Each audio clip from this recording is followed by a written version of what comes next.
Takže zdravím vás lidičky u nového videa. A dnes se budeme bavit o Fortnite.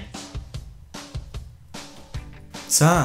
Nic, jen jsem chtěl říct, že se budeme bavit dneska o Fortnite. No já se na to podíváš, si chtěl říct. A proč nás taky někdy nezapojíš do scénáře?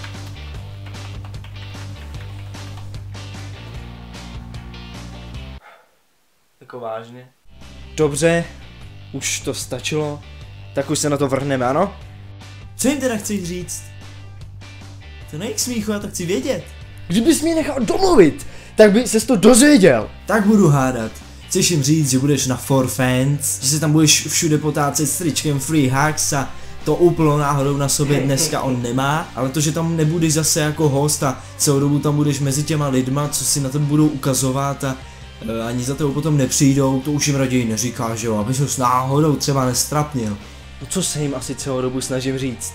Abych se taky zapojil, pamatuj si, jak si rozlil ten energiťák na ty sedačky a lidi si na to pak sedali? No to bych raději neříkal. Koukám, zapomínám, jestli tohleto video je vlastně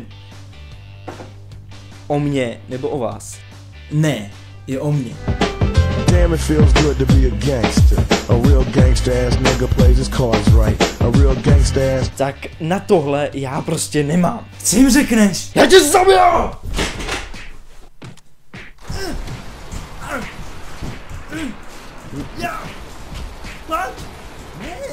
Hele, jestli chcete, tak dojděte na Fortnite.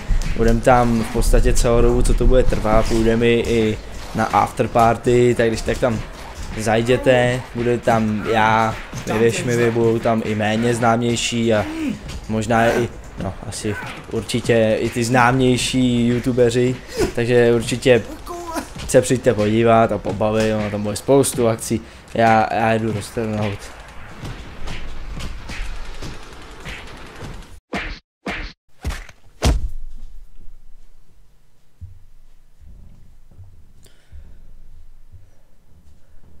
To bylo všechno v podstatě, co jsem chtěl říct, tak zatím se ličky mějte, usmívejte a objímejte a převážně mě, protože tam budu celý den a každý obětí pro mě je dobrý. Tak čau.